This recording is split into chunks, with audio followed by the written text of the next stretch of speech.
बिस्मिल्लाहिर्रहमानिर्रहीम, अस्सलाम वालेकुम। मैं हूं आपका होस्ट चौधरी इरफान ज़ीर, आपको स्पोर्ट्स ज़ोन में वेलकम कहता हूं। डिस्कशन के लिए मेरे से स्टूडियो मौजूद है ज़ाहर बाजवा। अस्सलाम वालेकुम जी। वालेकुम सलाम। और हमें फ़ोन लाइन पे ज्वाइन कर रहे हैं पाकिस्तान की शान, हम सब की जान, दिलों के राजा रमीज़ हसन राजा। अस्सलाम वालेकुम रमीज़ भाई। जनाब वाला हजूर। ये कैसे है सर, ठीक ठाक हैं आप? मैं ठीक हूँ चलें, बिल्कुल। ग्रेट जी। अच्छा रमीज़ भाई, अगर टेस्ट सीरीज से स्टार्ट करते हैं, काफ़ी लंबी डिबेट थी ये कि शायद ये टीम कुछ कर पाएगी कि नहीं। दावे काफ़ी बड़े किए गए, but somehow it is written on the wall कि ये शायद 3-0 ही होना है। अच्छी चीज़ ये थी कि पहले मैच का अगर हम डेफिसिट देखें तो 357 ऑलमोस्ट वो था, और इस मैच में बात करें तो 2-3 ऐसे चांसेस आए कि पाकिस्तान ने डोमिनेट किया और हमें लगता था कि शायद कहीं ना कहीं हम जीत सकते हैं। इश्यूज़ की बात करें तो कैचेस की भी बात कर सकते हैं, बैटिंग की बात करें तो 50-60 करके विकेट को थ्रो कर देना भी है। सबसे बड़ा डिलेमा की बात करें तो बाबर आजम हमारा नंबर 1 बैटर है, पहले मैच में वो आउट स्विंग पे आउट होते रहे, इस मैच में उन्होंने एक्सपोज किया, वो बैट्स को टिल्ट लेके आते थे, शायद आउट स्विंग को कवर करने के लिए वो इन स्विंग पे बोल्ड हो गए। ये सारे सिनेरियो में आप कैसे देखते हैं? पॉजिटिव भी हैं बट इश्यूज भी हैं।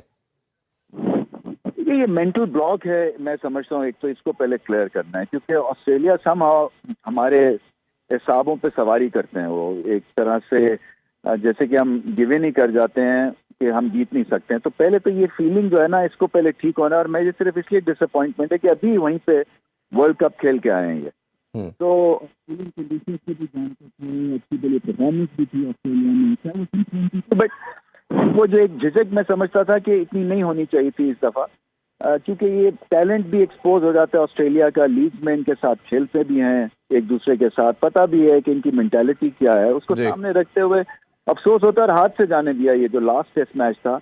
और आपने ठीक कहा, देखें 50-60 करके आप टेस्ट मैच नहीं जीत सकते हैं। आपको पहली इनिंग्स में लंबे रन्स करने, और फिर 300 पे अगर 300 नहीं करेंगे और लीड कंसीड कर देंगे तो आपके चांसेस बहुत ही फिर डिम हो जाते हैं। इसी तरह से कैच छोड़ दिया, और वो जो कैच है वो ले बैठा असल में अब्दुल्ला शफीक का। सो ये जो चीजें हैं ना, इस पाकिस्तान को बार बार एड्रेस करनी है, रादर देन कि टेक्नोलॉजी को मुर्द इल्जाम ठहराएं या आप अंपायरिंग डिसीजंस को कहें।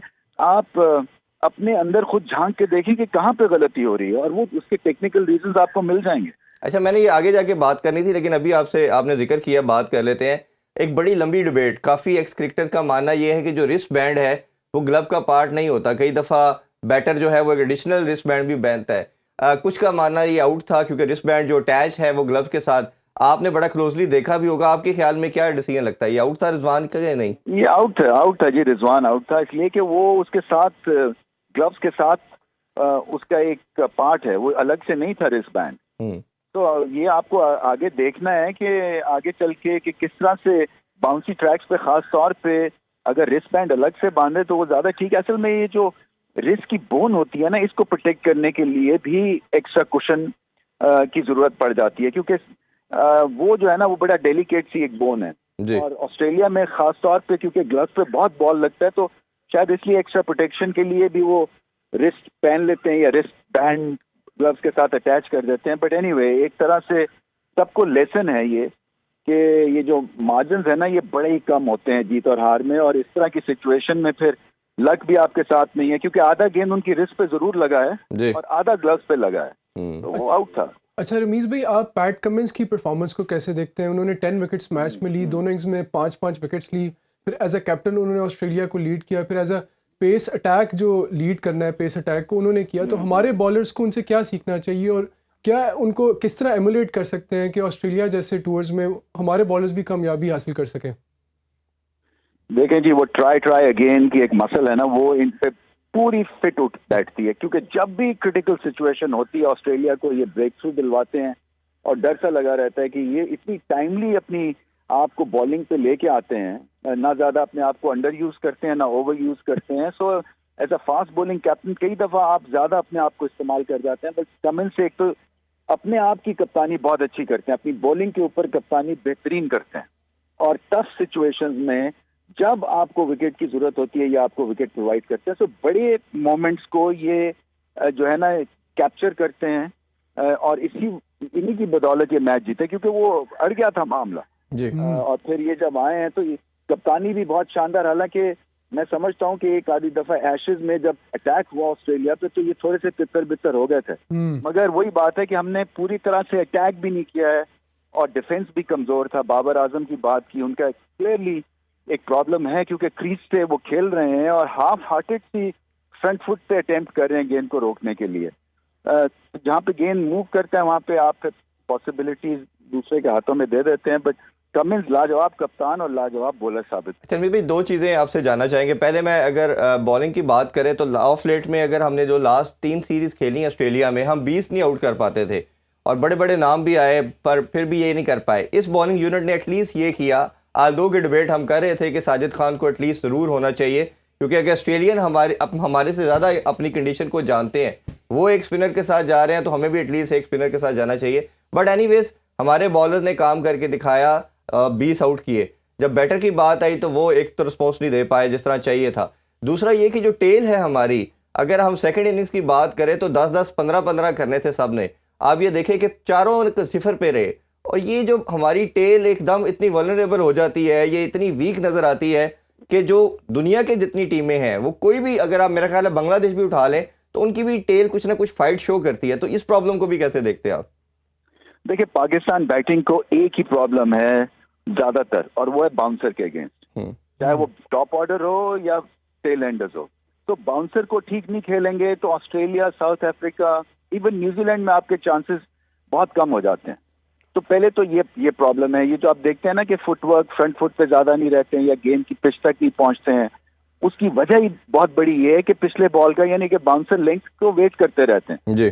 और फिर ये भी है कि शान मसूद की स्पीड जो है वो 60 या 70 करते हैं 60 बॉलों में, या 60 करते हैं 70 बॉलों में, और बाकी जो है वो 50 करते हैं 300 बॉलों में।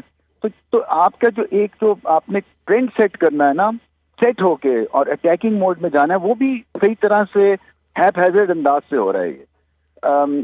जो बॉलिंग है वो आउटस्टैंडिंग की है। देखिए, जब आपके पास लीडिंग स्पिनर नहीं है तो ठीक, या सलमान अली आगा के साथ काम चलाया, हालांकि अगर लीडिंग स्पिनर होता तो और ज्यादा प्रेशर क्रिएट हो जाना था ऑस्ट्रेलिया पे। बट नजर आया कि कोई प्लान था, एक तरफ बॉलिंग की। सबसे ज्यादा जो 2 चीजें उन्होंने की, वो सिलेक्शन के पॉइंट ऑफ व्यू से एक मीर हमजा को खिलाना, कि वो एक तरह से 50-50 था उस पेस पे, क्या ऑस्ट्रेलियन कंडीशंस में वो सक्सेसफुल हो सकेंगे। उन्होंने बहुत अच्छी बॉलिंग की और 2 तो यादगार बॉल किए, जो ट्रेविस हेड को आउट किया और एक जो मिच मार्श को, और दूसरा था रिजवान को खिलाना। आई थिंक वो भी बड़ा एक क्रिटिकल मोमेंट था सिलेक्शन के पॉइंट ऑफ व्यू से, और ठीक था इसलिए कि वो सरफराज इन पिचेस के ऊपर आपको उस तरह की इफादियत नहीं दे सकते। बिल्कुल। अच्छा रमीज भाई, एक और चीज़ बड़ी इंपॉर्टेंस रखती है, जैसे आपने भी जिक्र किया, ऑस्ट्रेलिया को हराने का या इन पे बड़ा सिंपल एक प्रिंसिपल कह लें, मंत्रा कह लें, वो ये कि अटैक किया जाए इनके ऊपर।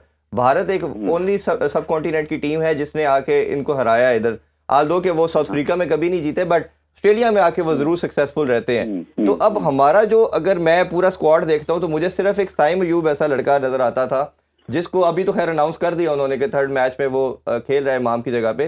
तो अगर हम बैटिंग का भी कंपैरिजन करें पाकिस्तान और ऑस्ट्रेलिया की, तो आपको पता है कि जब ऐसी पिचेस के बॉल सीम और स्विंग करता है, क्रैक पे पड़ता है, तो क्या हमें ऐसे बच्चे के साथ शुरू में चांस नहीं लेना चाहिए? आल्दो के शायद वो भी ना रन करता, बट एक इंटेंट ऐसी नजर आनी थी जो अटैक करता। अगर मिचेल मार्श का डिफरेंस देखें तो वो बचता भी था और शॉट्स भी खेलता था, जबकि इन कंपैरिजन हमारे बैटर जो थे वो नॉक करी जा रहे हैं, रोकी जा रहे हैं बॉल को, और एक अच्छा बॉल पड़ता कहीं किसी भी बॉलर का और हम विकेट थ्रो कर देते। तो ये डिफरेंस लगता है आपको कि ये पहले अगर हम करते तो शायद कुछ रिजल्ट डिफरेंट होता? देखें, ये साइम अयूब जो है ना, अभी रॉ हैं, पोटेंशियल है बट रॉ हैं, और टेस्ट क्रिकेट का एक मेयार भी अलग है, एक टेम्परामेंट भी अलग है, एक सोच अलग है, और इसमें अभी भी ज्यूरी इज आउट कि क्या वो परफेक्ट चॉइस है या नहीं है। मैं तो समझता हूँ कि हमेशा किसी भी यंग प्लेयर को अगर आपने इंट्रोड्यूस करवाना है या डेब्यू करवानी है, वो होम कंडीशंस में करवानी चाहिए। क्योंकि चाहे सिडनी में खेल रहे हैं, सिडनी में आप समझे कि ज्यादा बाउंस नहीं होगा, गेंद स्पिन भी करता है, शायद इनकी बैटिंग के हिसाब से उनको अच्छा साबित हो ये वहां पे, बट अभी भी रिस्की है इनको इतनी जल्दी इन्वॉल्व करना। बाकी जो आप बात करें अटैकिंग क्रिकेट की, देखिए वो स्किल्स के ऊपर डिपेंड करता है। जहन तो आपका बिल्कुल मानता है, दिल भी करता है छक्के लगाते जाएं, मगर जब स्किल्स ही नहीं है और शॉट्स वैसी नहीं है आपके पास, या आपका गेम प्लान बेस कर रहा है ऑन सेफ्टी या गेम प्लान ऑन सर्वाइवल, तो ये जो माइंडसेट की भी गेम है और ये स्किल्स की भी गेम है।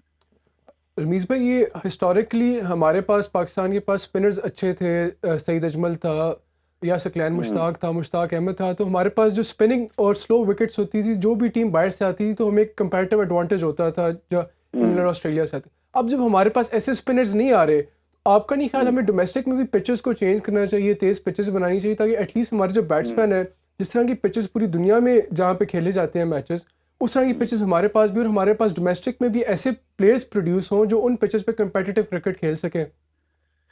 देखिए इजहार ऑस्ट्रेलिया से मिट्टी भी मंगवाई थी, शायद इन्होंने $70,000 या कितने की मुझे अच्छी तरह से याद है, एक्सपेंसिव ये एक्सरसाइज थी, और उसका मकसद ही यही था कि किसी ना किसी तरह से through experiment, through try and hit and try method के ऊपर कुछ ना कुछ डिफरेंट किया जाए, क्योंकि इन पिचेस के से हमारी क्रिकेट ऊपर जाने वाली है नहीं है। या तो फिर आप हाइब्रिड पिचेस के ऊपर चले जाएं, जो कि इस वक्त काउंटी क्रिकेट में यूज हो रही हैं, तो आधी जो है वो घास होता है और आधा उसको निट किया जाता है, उसमें फिर आप बाउंस भी क्रिएट कर सकते हैं। कुछ ना कुछ out of the box thinking की जरूरत है। मैं समझता हूँ कि स्पिन के ऊपर भी बहुत ज्यादा एक अलार्मिंग सिचुएशन है, और स्पिन जो है वो पता नहीं आउट ऑफ फैशन हो गई है या T20 ने इसके आर्ट को बिल्कुल ही फ्लैट करके रख दिया है, क्योंकि बैट्समैन जो है वो रिस्क लेगा, आपको विकेट मिल जाती है और आप खुश हो जाते हैं। टेस्ट क्रिकेट में आपको विकेट लेनी पड़ती है और इसका प्लान करना पड़ता है, और आई थिंक इतनी कंसिस्टेंसी नहीं है, ना ही इतना कोई स्किल वर्क है, ना ही इतने कोई मैंने ग्रेट स्पिनर्स देखे हैं जो कि ये कर सकते हैं। आई थिंक लेग स्पिनर्स में फिर थोड़ी सी जान है, बट लेफ्ट आर्म और ऑफ स्पिनर्स में बहुत ही लिमिटेड टैलेंट। अच्छा रमीज भाई, शान मसूद की कैप्टनसी के हवाले से भी ज़रूर जानना चाहेंगे। बाबर ने जिस तरह टेस्ट से खुद ही अपने आप को विड्रॉ कर लिया कि मैंने टेस्ट की कैप्टनसी नहीं करनी, फिर सरफराज भी मेरे सोर्सेज के मुताबिक उनसे भी बात हुई, शायद उन्होंने भी शायद रिफ्यूज़ किया कि ये कैसी सीरीज़ है जो इसको नहीं लेना चाह रहा कोई भी, और ओबियसली और फिर कहा गया कि बली का बकरा इनको बना दिया गया शान मसूद को। ग्लिम्पसेस तो नज़र आ रहे हैं कि इसके अंदर लड़के के अंदर गेम सेंस है, कुछ है, but as a captain, as a senior pro, जैसे हम पैट कमिंस की बात की अभी हमने कि उन्होंने front lead from the front किया और उन्होंने बॉलिंग यूनिट के साथ मैच जिताया। ये जो गेम अवेयरनेस की मैं बात करता हूँ, ये क्यों नहीं हमारे प्लेयर के अंदर आती कि अगर हमने 55 कर लिए उधर हम पहली इनिंग्स में लीड ले पाते, और जिस तरह शान मसूद की जो शॉट थी पहली इनिंग्स के अंदर, इवन सेकंड इनिंग्स के अंदर भी हम कह सकते हैं, तो ये डेवलप करना, बनाना, या 100 के अर्ज ना रखना, ये 40-50 के बाद आउट हो जाना कैप्टन के लिए इटसेल्फ कितना हार्मफुल हो सकता है, या टीम के लिए भी ऑब्वियसली। देखिए ये जो अच्छे बॉलिंग अटैक्स है ना, वो आपको सेट होने नहीं देते हैं ज्यादा, और फिर आप समझते हैं कि आप सेट हो गए हैं, और एक अच्छा गेंद होता है आपकी कंसंट्रेशन का लैप्स है, या आपके सिस्टम ये आपको बताता नहीं है कि कब टाइटन अप होना है, कब आप रिलैक्स थोड़ा सा खेल सकते हैं, किस पे अटैक करना है, किस पे डिफेंड। मेरे ख्याल से नेथन लायन को ये बहुत अच्छा खेल है, क्योंकि वो एक अटैकिंग ऑप्शन इनके लिए बन गया था। सो इस तरह से आपको पिक भी करने पड़ते हैं ना बॉलर्स और अपने मोमेंट्स, और कई दफा हम ये ठीक तरह से नहीं कर रहे हैं, गलत टाइम के ऊपर आउट हो जाते हैं, गलत टाइम के ऊपर रिलैक्स हो जाते हैं, चांस ले लेते हैं, और फिर ये बॉलिंग अटैक भी बहुत ही नफीस और सुथरा है। इसके अगेंस्ट लंबी सेंचुरीज करना थोड़ा सा मुश्किल होता है।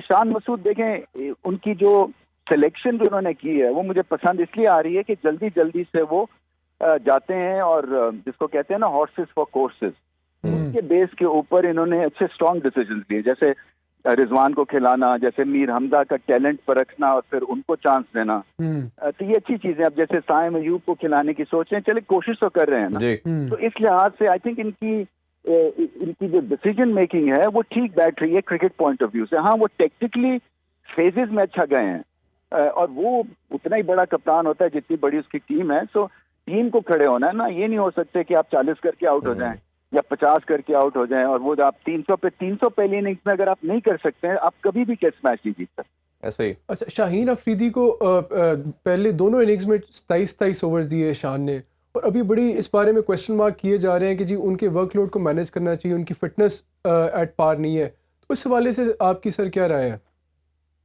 देखिए वो भी डेस्परेट थे शाहीन शाह अफरीदी, बिकॉज स्कैनर में थे, उनकी पेस रिड्यूस हुई हुई है, और लोग कह रहे थे कि पेस रिड्यूस इसलिए हुई है कि फिट नहीं है। सो उनको वो पॉइंट शायद खुद से भी वो प्रूव करना चाह रहे हो कि नहीं, मैं जो हूँ, मेरे पास स्किल्स हैं कि मेरी इस पेस से भी मैं आउट कर सकता हूँ। देखिए उनको उनकी बॉडी लैंग्वेज स्ट्रांग होनी है, उनको विकेट्स लेनी है ताकि वो लीडर ऑफ द पैक बन सके, क्योंकि जब उनकी बॉडी लैंग्वेज स्ट्रांग होगी तो फिर कप्तान भी तगड़ा हो जाता है। तो ये अभी भी मेरे ख्याल से मुझे इतना प्रॉब्लम नहीं है कि वो लंबे ओवर्स कर रहे हैं, क्योंकि जब आप आउट ऑफ फॉर्म होते हैं तो आप इनिंग क्रीज पे ठहरते हैं, बॉल्स खेलते हैं, एडजस्ट करते हैं, एक्लिमेटाइज करते हैं और फिर लंबी इनिंग्स खेलते हैं। इसी तरह से बॉलर का भी एक प्रिंसिपल है। ये जो फिटनेस आती है ना, ये ज्यादा बॉलिंग से आती है, ये फिटनेस रेस्ट से नहीं आती है। और अगर आप मैच खेलने के काबिल हैं तो फिर ये बेस्ट आपके पास अपॉर्चुनिटी है to get fit by bowling long spells. चलिए भी लास्टली 2 क्वेश्चन आपसे पूछना चाहेंगे। एक तो पूरी नेशन बाबर आजम के हवाले से बड़ी परेशान है। हमारा एक ऐसा बैटर जो लास्ट 5, 6, 7 ईयर में जिसने बहुत ज़्यादा रन्स किए, दुनिया में अपना नाम पैदा किया, ओडीआई में लास्ट 3 ईयर से नंबर 1 है। टेस्ट की बात करते हैं तो इस साल उनकी 22 की एवरेज है, कोई 50 नहीं कर पाए। और इसी तरह टेस्ट में कभी एक बड़ा स्ट्रेंज स्टैट है कि कभी मैन ऑफ सीरीज नहीं बन पाए। तो ये रेड बॉल के लिए क्या करना चाहिए? और इतना वो एविडेंट हो जाता है, कभी वो लेग स्पिनर पे आउट होना शुरू हो जाता है, कभी मिड विकेट पे एक ही तरह की शॉट पे आउट होते हैं, और अभी जिस तरह वो पहले आउट स्विंगर पे आउट हो रहे थे, अभी इन स्विंगर पे। तो बाबर आजम के मसले को कैसे देखते हैं? क्या कप्तानी जाने का कोई मसला तो नहीं आपको नजर आ रहा? देखिए 2-3 मसले हो सकते हैं, मैं सिर्फ एज्यूम ही कर रहा हूँ, गेस वर्क है मेरा, कि एक तो कप्तानी छिनने से एक आप लो पे चले जाते हैं और फिर आप अपने लिए खेलना शुरू हो जाते हैं और आपके सिस्टम थोड़ा सा टाइम लेता है इस तरह के सिनेरियो में सरवाइव करने के लिए। दूसरा ये है कि उनको टेक्निकल इश्यूज हैं जो कि दिख रहे हैं, और वो शायद इस वजह से भी हो सकते हैं कि बाउंसर को एक्सपेक्ट कर रहे हैं वो, मुझे ऐसा लगा, क्योंकि ये छोटी टांग से जब आप फॉरवर्ड डिफेंसिव खेलते हैं इसका मतलब यही है कि आप शॉर्ट बॉल को इंतजार कर रहे हैं। आप देखें जितने भी बड़े बल्लेबाज हैं वो पूरा ऊपर जब जाते हैं तो फिर पूरा बॉल को बिल्कुल दबा के रख देते हैं ताकि मूवमेंट ही ना हो या गैप ही ना बने। शायद इनको बाउंसर की और प्रैक्टिस करनी है और एक फ्री माइंड के साथ खेलना है। मुझे ऐसा लगता है बहुत ही ये जो सोशल मीडिया और जो प्रेशर क्रिएट हुए हैं, प्लस जो हाई एक्सपेक्टेशंस हैं, उसके बोझ में दब गए हैं, प्लस बहुत बड़ा फैक्टर टेक्निकल फैक्टर है। अच्छा अमित भाई, लास्टली आपसे ये टेक्निकल जी सिडनी के हवाले से जानना चाहेंगे। सब कॉन्टिनेंट की तरह की पिच बोला जाता है, बॉल स्पिन भी करती है, बट ऑस्ट्रेलिया में एक चीज बोली जाती है कि 4th इनिंग्स बहुत मुश्किल हो जाती है क्योंकि क्रैक्स ओपन होते हैं, तो बॉल जो है वो बहुत ज्यादा स्विंग भी करती है और स्पिन भी करती है। तो आपके ख्याल में जो डिसीजन हमने सेकंड मैच में खासतौर पे पहले खुद बॉलिंग की और उनको बैटिंग की, वो ठीक था? और अभी क्या करना चाहिए थर्ड मैच में सिडनी में?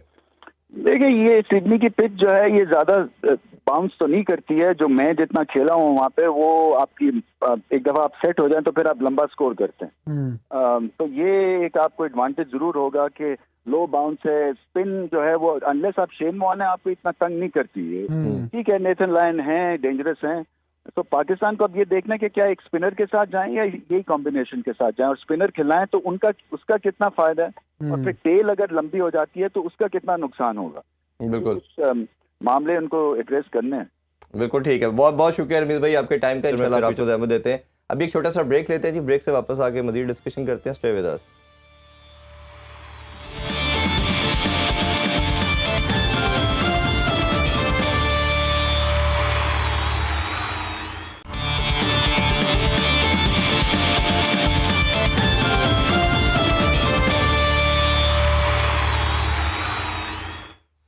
Welcome back sports. और हम बात कर रहे थे पाकिस्तान वर्सेस ऑस्ट्रेलिया सीरीज़ के हवाले से।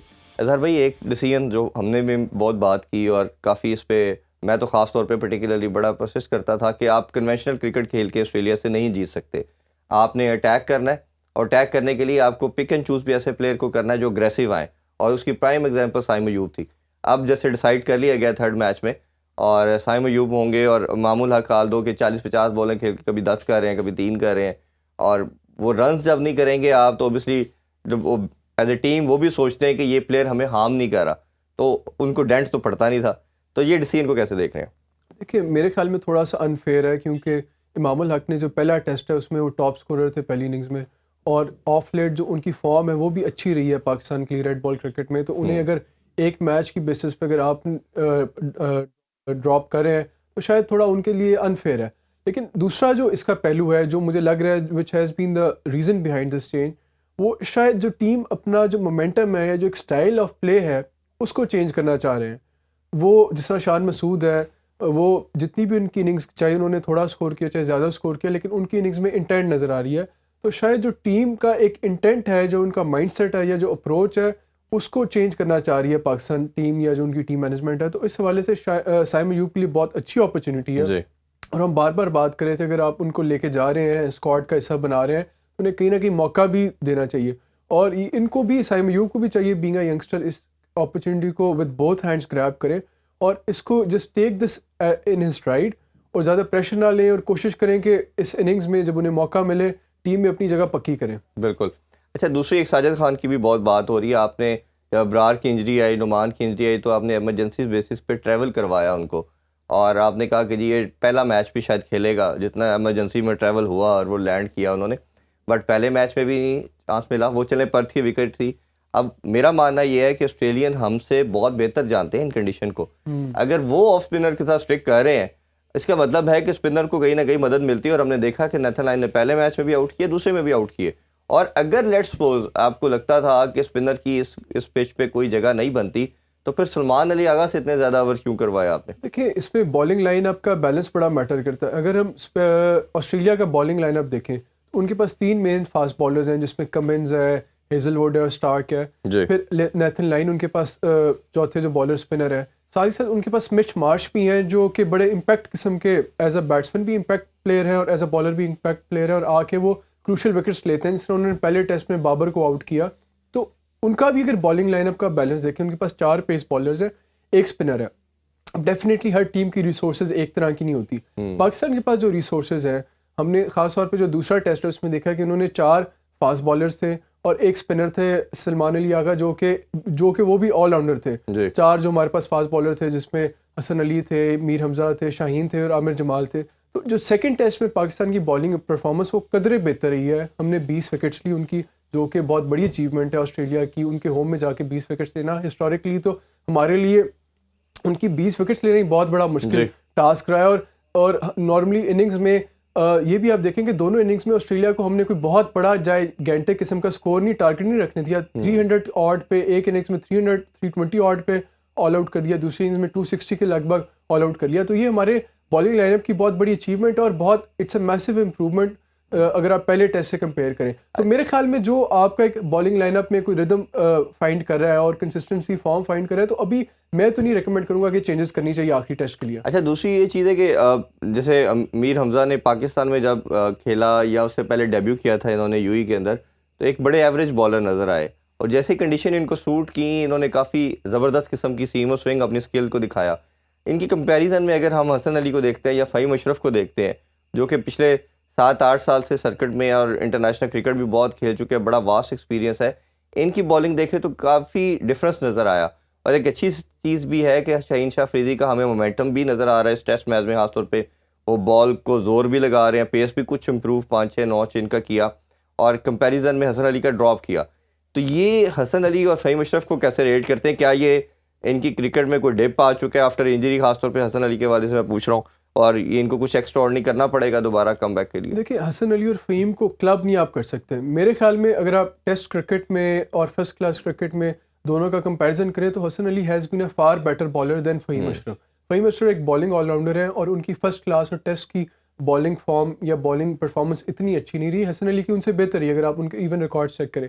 रिकॉर्ड तो है, बट ऐसी कंडीशन में वो अच्छी सीम और स्विंग कर लेते तो थे। उनको क्लब एक तो नहीं करना चाहिए। दूसरी रही बात मीर हमजा की, वो एक टैलेंट है, उन्होंने इस टेस्ट में अपना टैलेंट प्रूव किया, और नेचुरली जब आपको कंडीशन कंड्यूसिव मिलते हैं तो आप बेहतर परफॉर्म करते हैं। जो अच्छी चीज़ ये है कि पाकिस्तान के पास एक मुख्तलिफ किस्म की बॉलिंग में ऑप्शन आ रही है। आप देखें हमारा जो बॉलिंग लाइनअप है, आपके पास 2 लेफ्ट आर्म फास्ट बॉलर्स हैं और 2 राइट आर्म फास्ट बॉलर्स हैं और एक ऑफ स्पिनर है। तो इसके मतलब है कि आपके पास वेरिएशंस हैं, ऑप्शंस हैं, मुख्तलिफ चॉइसेस हैं। जिस तरह ऑस्ट्रेलिया का भी आप बॉलिंग लाइनअप देखें तो उनके पास भी एक लेफ्ट आर्म फास्ट बॉलर है और 2 राइट आर्म फास्ट बॉलर है, तीसरा जो राइट आर्म फास्ट बॉलर जिसमें ऑलराउंडर है। तो ऑप्शंस होनी चाहिए, वेरिएशंस होनी चाहिए। तो अच्छी चीज़ ये है कि हमारा जो बॉलिंग लाइनअप है, एक नज़र आ रहा है कि जिस तरह आपने देखा होगा कि पहली इनिंग्स में मेलबर्न टेस्ट में सारे बॉलर्स ने विकेट ली, इवन सलमान अली आगा ने विकेट ली, और ये एक बॉलिंग लाइनअप की कामयाबी थी कि हमने ऑस्ट्रेलिया जैसी साइड को, जहाँ हम नॉर्मली देखते हैं कि 400-500 का वो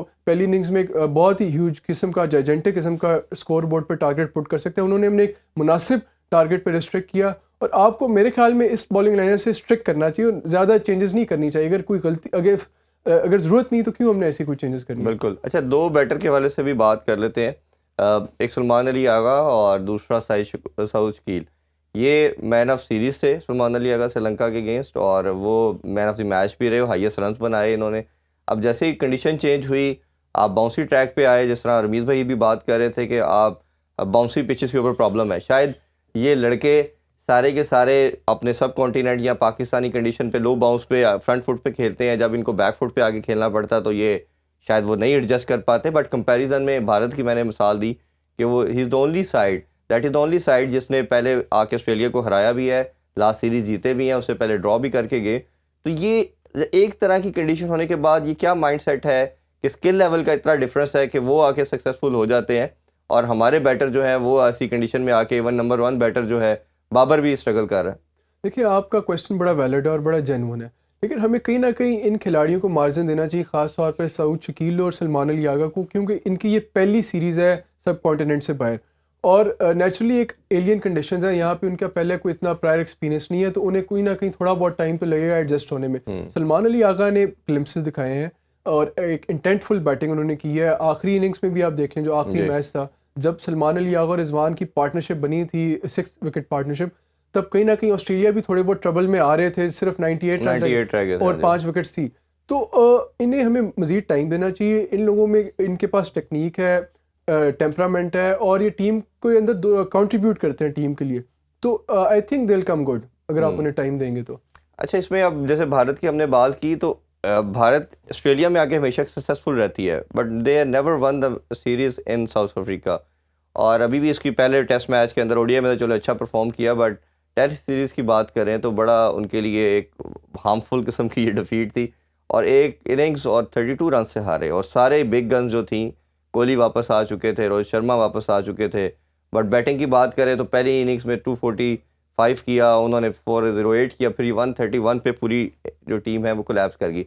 तो एशियन का कहीं ना कहीं ऐसी कंडीशन में जाके कोई ना कोई प्रॉब्लम है। देखिए, जितनी भी ये सब कॉन्टिनेंटल टीम्स हैं उनके लिए ये सेना नेशंस जो हैं, जिसमें साउथ अफ्रीका है, इंग्लैंड है, न्यूजीलैंड है, ऑस्ट्रेलिया, ये हमेशा से चैलेंजिंग टूर्स रहे हैं।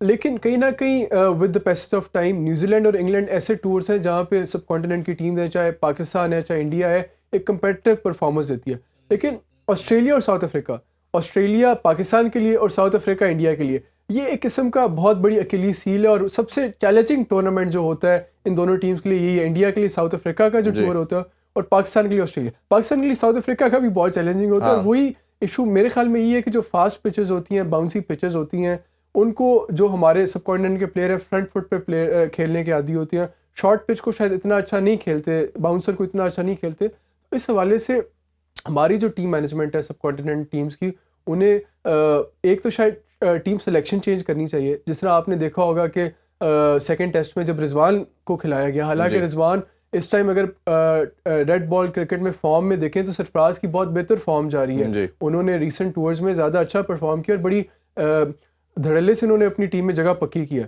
लेकिन वो एक ब्रेव डिसीजन था, क्योंकि जो साउथ ऑस्ट्रेलिया के कंडीशंस हैं जहाँ पे तेज़ पिचेस हैं, बाउंस ज़्यादा होता है, उस हवाले से जो रिजवान है क्रॉस बैटेड शॉट ज़रा बेहतर खेलते हैं, कट अच्छा पुल मार लेते हैं, तो उस हवाले से रिजवान की इंक्लूजन बहुत ही राइट सिलेक्शन थी। तो इस हवाले से मेरे ख्याल में पाकिस्तानी टीम्स को भी चाहिए कि, या इंडिया की टीम को भी चाहिए कि जब इस तरह के टूर्स में जाते हैं तो अपनी टीम सिलेक्शन को ऑल्टर करें। आपने देखा होगा कि जो सेना नेशंस हैं, साउथ अफ्रीका होगी, इंग्लैंड होगी, न्यूजीलैंड होगी, ऑस्ट्रेलिया होगी, उनके भी जब सब कॉन्टिनेंट के टूर आते हैं तो अपनी टीम सिलेक्शन चेंज करते हैं, स्पिनर ज़्यादा लेके आते हैं, फास्ट बॉलर कम करते हैं और बैट्समैन भी उस तरह के लेके आते हैं जो स्पिन को अच्छा खेलने, जैसे उस्मान ख्वाजा हो गया। तो सब कॉन्टिनेंट टीम्स को भी चाहिए कि जो उनकी टीम सिलेक्शन होती है वो कंडीशंस के मुताबिक ऑल्टर करें।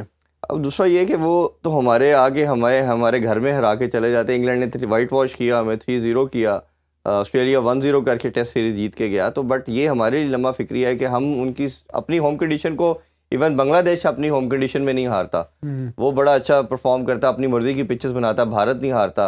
असम हाउ श्रीलंका भी मोस्टली हमने देखा कि अपनी सीरीज जीते, बट पाकिस्तान हमेशा ये प्रॉब्लम अभी रिसेंट पास में ज़्यादा आना शुरू हो गया कि हम अपनी होम सीरीज़ में भी विक्ट्री नहीं हासिल कर पा रहे।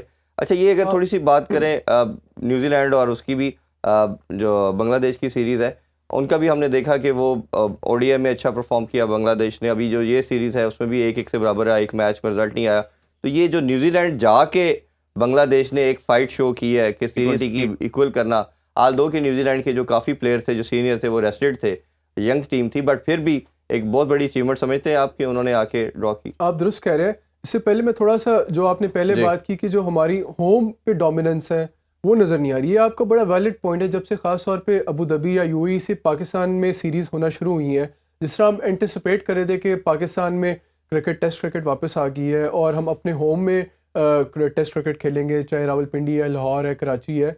तो जिस तरह के रिजल्ट्स हम एंटिसिपेट कर रहे थे कि हम आने वाली टूरिंग टीम्स को डोमिनेट करेंगे, उस तरह की नहीं हमें नज़र आई परफॉर्मेंस। और मेरे ख्याल में कहीं ना कहीं हम जिस तरह के हमारे पास हिस्टोरिकली स्पिनर्स थे, इस तरह सईद अजमल था या मुश्ताक अहमद था या सकलैन मुश्ताक था, उनका बड़ा रोल होता था कि होम सीरीज़ में हम टीम्स को जकड़ लेते थे। एक स्पिनिंग एक एंड से तो वो हर इनिंग्स में 4-4 5-5 विकेट्स लेते थे और साथ हमारे पास फास्ट बॉलर भी बड़े इस तरह के वसीम वकार टाइप होते थे जो बड़ा ट्रबल करते थे। कहीं ना कहीं जब से आज के जो हमारा स्क्वाड है, हमें उस क्वालिटी के स्पिनर्स हमारे नहीं नज़र आ रहे जो हमारे पास पहले इन ऑफ पास थे। तो शायद मेरे ख्याल में तो हमें जो हमारा अप्रोच है, जो हमारा ओवर रिलायंट है कि हम स्लो और स्पिनिंग ट्रैक बनाते थे जिसमें हम जकड़ते थे जो बाहर की टीम्स को, उसको शायद ऑल्टर करना चाहिए। और हमें भी जो मॉडर्न डे की पिचेस हैं, जिस तरह की तेज़ और फास्ट पिचेस होती हैं, उस तरह की पिचेस को डिज़ाइन करना चाहिए। तो ये एक हम कर सकते हैं। दूसरा जो आपने बात की, ये बांग्लादेश के लिए बहुत बड़ी अचीवमेंट है। आपने देखा है कि उनका जो वर्ल्ड कप था बहुत ही डिसअपॉइंटिंग रहा, लेकिन अगर आप उनकी T20 की टीम देखें तो उसमें पोटेंशियल है। और अब जून जुलाई में वर्ल्ड कप आ रहा है ऑस्ट्रेलिया, इंग्लैंड, यूएसए में, यूएसए कैरेबियन में, तो न्यूजीलैंड भी I am sure experimentation phase से गुजर रही है। तो ये एक अच्छी चीज़ है, अच्छा साइन है कि एक ऐसी टीम जिसने वर्ल्ड कप वाइट बॉल के 50 ओवर वर्ल्ड कप में अच्छा परफॉर्म नहीं किया, वो न्यूजीलैंड को एक टफ टाइम दे रही है। तो इससे नज़र आ रहा है कि जो वर्ल्ड कप होगा यूएस और वेस्ट इंडीज़ में, जिसमें हम 20 टीमें पार्टिसिपेट करेंगी, तो वो ज़्यादा कंपेटिटिव होगा और ज़्यादा इंटरटेनिंग होगा फैंस के लिए। अच्छा, दूसरा अब आगे बढ़ें तो ओबियसली ये काफ़ी एक ये डिबेटेबल चीज़ थी कि टॉस के बाद करना क्या चाहिए, क्योंकि कई कंडीशन ऐसी होती है जहाँ शायद टॉस इतना मैटर नहीं करता, बट कई कंडीशन होती है जहाँ बहुत मैटर करता है। खासतौर पे ऑस्ट्रेलियन की बात करें तो जिस तरह मैंने पहले बात की, ये क्रैक्स ओपन के होते हैं, फोर्थ इनिंग्स में शायद 250-300 करना बहुत मुश्किल हो जाता है। तो उसमें ब्रेवरी तो ये है कि आप पहले खेलें और उसमें लीड लें। बट अगर हमने लास्ट जो हमारा मेलबर्न में मैच हुआ है उसमें देखें तो घास था, थोड़ा सा बारिश भी हो रही थी, उस दिन भी बारिश हुई, तो शायद उस मॉइस्चर को यूज़ करना चाह रही थी टीम, चाह रही थी कि हम 4 पेसर के साथ जा रहे हैं, ऑल आउट करेंगे। तो ये जो 317 करवा दिए, और आपके ख्याल में अभी सिडनी की बात करें तो वो टोटली डिफरेंट है, उधर लो बाउंस है, क्रैक्स इस तरह के ओपन शायद नहीं होते, और ऐसे कहा जाता है कि सब कॉन्टिनेंट सॉर्ट ऑफ ये पिच है। तो आपके ख्याल में एक तो ये इसमें क्या डिसीजन था, कैसा था हमारा डिसीजन, और तीसरे मैच में क्या करना चाहिए हमारी टीम को? टॉस आप हारे या जीते, आपको कैचेस ज़रूर पकड़ने चाहिए। जो आपने सेकंड टेस्ट में, मेरे ख्याल में अगर पाकिस्तान हारा है तो जो कैचेस ड्रॉप हुए हैं उन्हीं की वजह से हारा है। पहली इनिंग्स में भी आपने कैच ड्रॉप किए जब बहुत थोड़ी इनिंग्स पे, थोड़े स्कोर पे खिलाड़ी खेल रहे थे। वार्नर का 2 रन्स पे कैच ड्रॉप किया। उसके बाद वो 90 की पार्टनरशिप बन गई। दूसरी इनिंग्स में भी जब मिच मार्श का आपने कैच ड्रॉप किया, उस 20 पे थे वो, पे 96 कर गए। उसके बाद उनके कैच ड्रॉप करने के बाद तकरीबन 100-125 रन की और पार्टनरशिप लगी। अगर वो 100-125 रन ना लगते तो आपने ऑस्ट्रेलिया को 200 डॉट पे रिस्ट्रिक्ट कर लेना था, और जो कि एक बहुत ही चेजेबल टोटल होता था। तो कैचेस बहुत इंपॉर्टेंट है, और आपको इस बारे में अच्छा फैसला लिया कि बाद में उन्होंने स्प्लिट फील्डिंग पोजीशन चेंज की और बाबर आजम को लेके आए, तो ये एक अच्छा उन्होंने इन गेम डिसीजन लिया। तो ये बहुत इंपॉर्टेंट है। रही बात टॉस की, टॉस मेरे ख्याल में तो डिपेंड करता है कि उस टाइम कंडीशंस कैसे हैं।